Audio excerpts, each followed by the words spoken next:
Hello, in this video we are going to talk about why I started van life, some things I learned along the way, and then why I quit van life. My name is Gab. This is my 1982 Volkswagen Vanagon Peanut. This is Cashy Boy. He grew up in the van, now lives in a house with me. So to start, I went to college thinking I would major in physical therapy. Very quickly into it, I realized I didn't want to go to school for 8 years or so. So I switched my major, and then I switched it again and again. I could not decide what I wanted to do. I don't know how any 18-year-old knows what they want to do for the rest of their life. One thing I would do when I got overwhelmed and stressed was go through all of my physical possessions and just get rid of things, give things away, sell things. Having less clutter in my life just made me feel more at peace internally, and it helped me think clearly.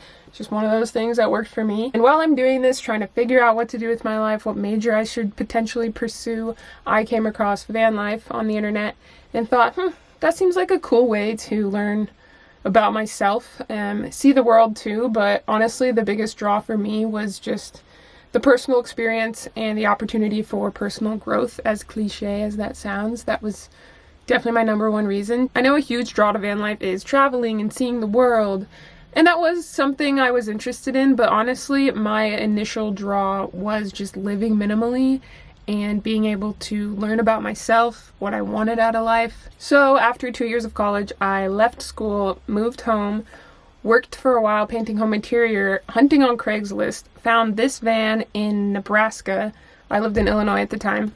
Bought the van, went back home, worked a little longer to save money, and then ended up packing up all my things, moving into the van, and taking off. From there, I lived in the van for about 4 years until I decided to settle in a place that I love. In college, I had taken a trip out to Oregon and loved it, so that was one of the first places I headed. It's just one of those places that I kept coming back to in my travels, and it just felt like home. It's one of those places I didn't grow up in, but it just felt right, you know? Have you ever been to a place like that?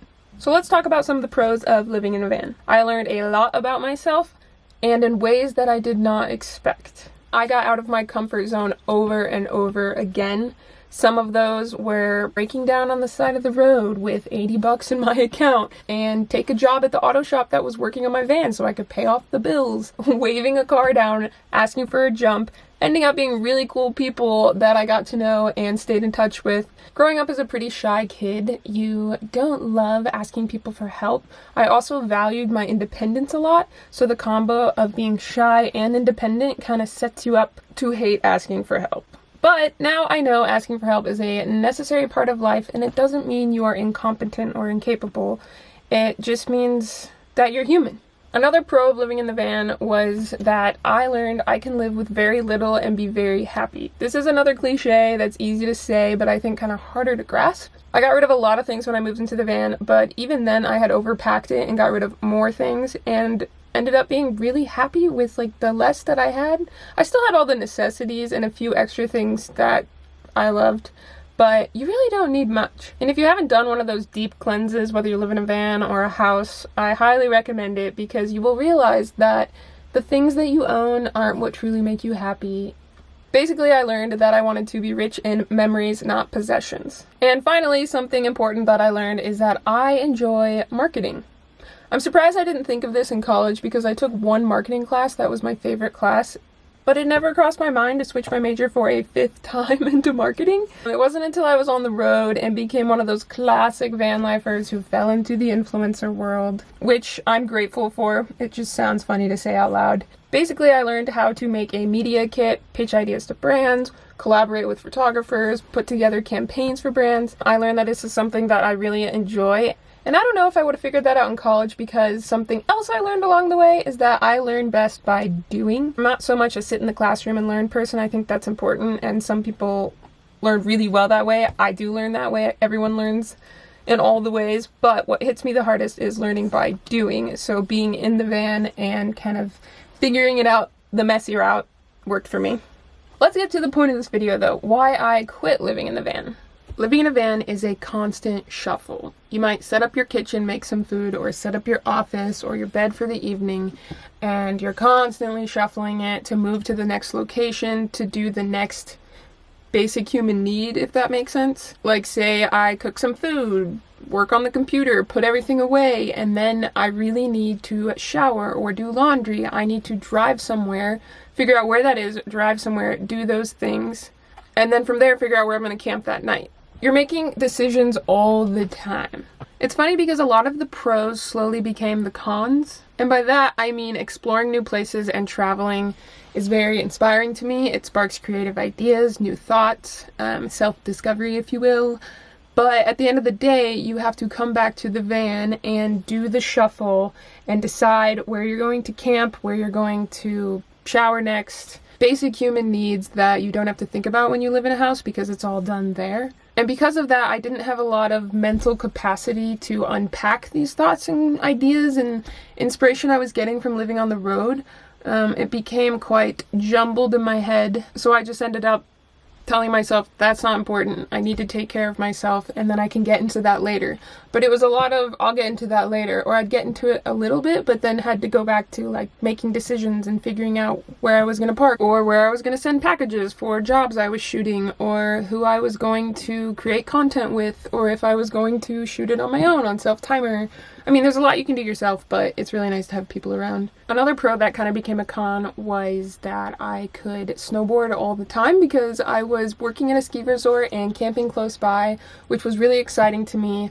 But the con was that it gets dark really early in the winter and cold. I think if you're a sunshine person and love the beach, van life makes a little bit more sense. I mean, winter in the van can be just as good, but like I said, cold and dark early in the day, I don't know, it kind of wears on you after a while. Basically, I was just getting tired. I guess I'm trying to say that van life was losing its novelty over time.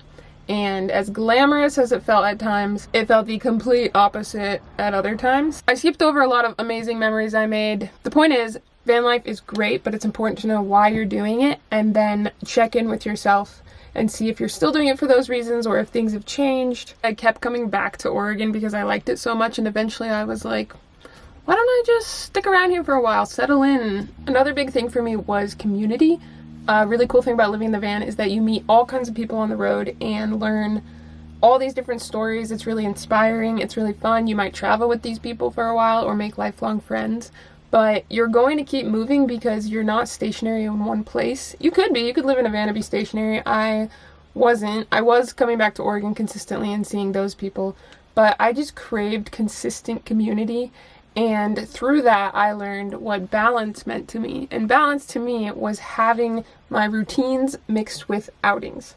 So I loved traveling in the van and getting out, but I also loved having the same people to catch up with, the same gym I would go to. Little things like that were really healthy for me. And so I decided that I wanted to be stationary in one place. I didn't want to have to decide where I was going to do my laundry next. And Oregon was just right.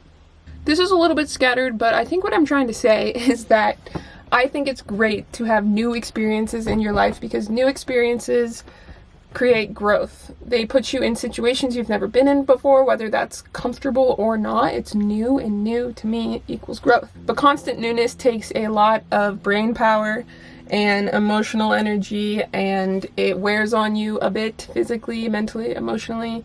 Did for me. And I just wanted a place to unpack everything that had inspired me and balance out getting out and being routine. And what that looks like now is having a home base to come back to and unpack things that inspire me and spark creativity in me. So now the van to me is my adventure mobile and home is my safe space. Ultimately, van life taught me what I love to do career-wise, and it grew me as a person. I'm a lot less shy, still introverted, love my time alone, but it made me a better person. I don't feel like doing it again, but I don't regret it. I will still take trips in the van. Love this van, love what it's taught me. Even the hard times are worth it. Yeah, I don't know, life's interesting. I think it's good to put yourself in situations where you learn and grow and define what balance means to you and keep redefining that, having self-check-ins and just experiencing life, you know? Look how cute Cashy Boy is. I love you, Cashy.